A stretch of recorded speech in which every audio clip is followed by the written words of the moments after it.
Governor Sindh Kamran Tessori ने सदर मुमलिकत doctor Arif Alvi के ट्वीट पर रद्द-ए-अमल देते हुए कहा है कि सदर के साथ कैसे कोई धोखा कर सकता है, ये वही बेहतर बता सकते हैं। वजाहत की कि ऐसा नहीं होना चाहिए था। लोग अब बताना रिपब्लिक की बात कर रहे हैं। साबिक वज़ीर इत्तला सिंध शर्जील मेमन ने सदर मुमलिकत के बयान को पाकिस्तान के खिलाफ साजिश करार दे दिया।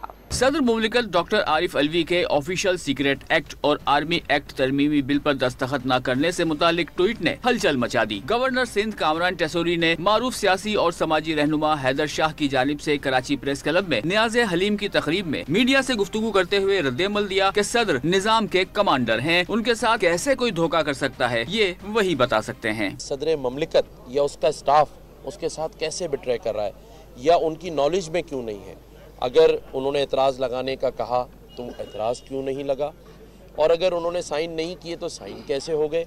इस बात का जवाब तो सदर मुमलिकत दे सकते हैं और मैं समझता हूं उनको इस बात का जवाब देना चाहिए। साबिक वज़ीर इत्तलात शर्जील मेमन ने सदर मुमलिकत के बयान को पाकिस्तान के खिलाफ साजिश करार दिया। दावा किया कि पाकिस्तान को नुकसान पहुँचाने की PTI ने आखिरी कोशिश की है। आखिरी कोशिश है PTI की कि पाकिस्तान को मजीद नुकसान पहुँचाने की कोशिश कर रही है। 5 साल एक नाअहल शख्स सदर की कुर्सी पे बैठा था, नाअहल तरीन शख्स था। आज उसकी जो ट्वीट है उससे ये चीज़ साबित होगी वो नाअहल तरीन शख्स था। वो मुल्क के सबसे बड़े एक ओहदे पे बैठा हुआ है।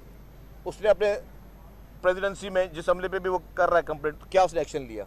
उन्होंने दावा किया कि आम इंतखाबात में पीपल्स पार्टी जुनूबी और सेंट्रल पंजाब समेत मुल्क भर में सरप्राइज देगी।